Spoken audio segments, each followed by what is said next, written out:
This is the circuit control board, and the ribbon cable fits right in there. There's 14 pins that control all the function of the oven.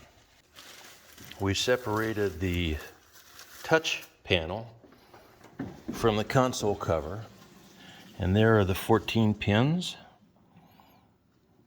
that control this button right there, which is start, which was not working. We checked continuity between this point and pins 1 and 2 on the ribbon cable. Pin 1 tested out.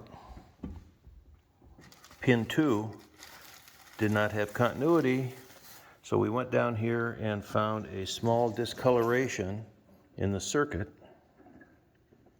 right here, slid it open, exposed the conductor, hit it with electronic cleaner, and voila.